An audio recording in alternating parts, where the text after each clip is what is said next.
السلام عليكم، كيف دايرين؟ لاباس عليكم؟ كلشي مزيان؟ نتمنىكم تكونوا على خير وبخير. اليوم جبت لكم وصفة من الوصفات الصحية ديالي. غادي نشارك معكم واحد الكيك صحي كما كتشوفوا في هذه الصورة اللي كتوضح حداكم، بالبنان وزبدة الفول السوداني. سهل التحضير، رطب، والمذاق ديالو كيشبه لي كيك العاديين، ولكن الاختلاف فين كيكون انه ما فيهش السكر لا طبيعي او غير طبيعي، ما فيهش دقيق ابيض، وما فيهش كاع المكونات. الا كنتي كتحبي تاكلي لي كيك ولكن كتبغي تاكلي كيك صحي بدون حرمان، فهاد الوصفه غادي تولي اكيد من المعتمده عندك، وغتولي من بين الوصفات المفضله ديالك. كما كتشوفي سيداتي، هاد لو كيك تري مويلو، سهل التحضير، وما كيحتاجش الوقت بزاف، وما كيحتاجش حتى كثرة المكونات. دونك شنو غادي نحتاجو؟ غادي نحتاجو بنانه، زبدة الفول السوداني، البيض، خبصه تاع الملح، وياغوت ناتور الا كان متوفر. الا ما كانش متوفر يمكننا نستغناو عليه، وبطبيعه الحال حتى في الطياب ديالو يمكننا نديروه في مول كبير ولا نديروه في دي مول صغار اللي يدخلوا للثلاجه وناكلوه حسب الحاجه. دونك نبداو في التحضير ديال الوصفه ديالنا. غادي تجيبي بنانه طايبه، دونك انا هنا كانت عندي بنانه شويه كبيره، ولا ديري 2 بنانات صغار او حسب المتوفر.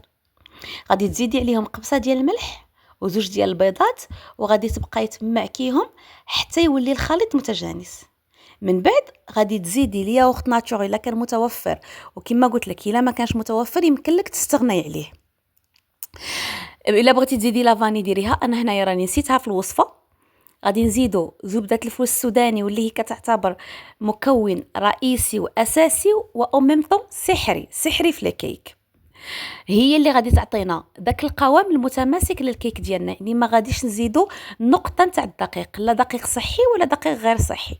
دونك غادي نمزجوا المكونات كامله كما كتشوفوا، وغادي نجيبوا المول اللي من الاختيار ديالنا. انا هنا فضلت انني نديرهم في دي مول صغار باش يكونوا عندي استعمال يومي.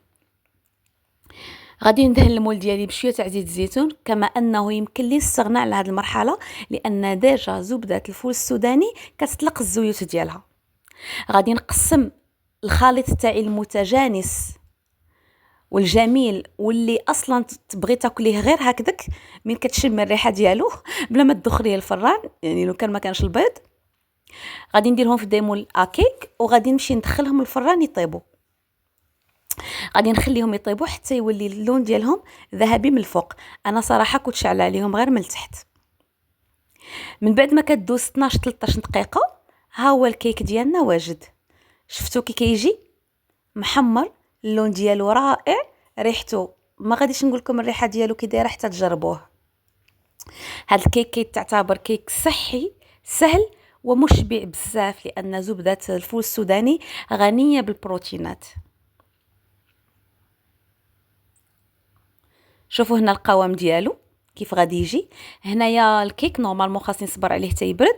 هنا انا تعمدت انني نقلبه معكم باش تشوفوا بانه كيتقلب فاسيلمون، ما كيلصقش في لو مول. راكم تشوفوا راه عاد سخون كيطلع الفوار.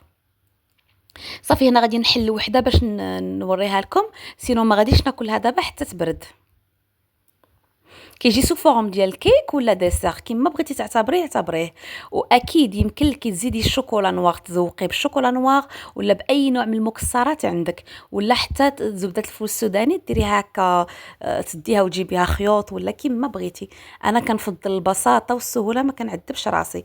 ملي كنبغي المول تاع الشوكولا كندير الكيك تاع الشوكولا، كندير الكيك تاع الشوكولا.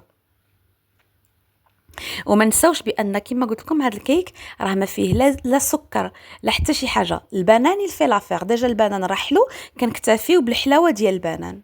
شفتوه كي كيجي مويلو، كيجي رائع جدا. جربوه على ضمانتي. دونك كما كنقولوا ما تنساوش تشتركوا في القناه، تدعموني، تزوروا التطبيق الاحمر، راه كندير داري زوينين. شفتوا هنايا غادي نردهم في لي بواط باش ندخلهم للثلاجه. دونك خليولي تعاليق زوينه، واللي جرباتو تقولها لي، وبالصحه والراحه.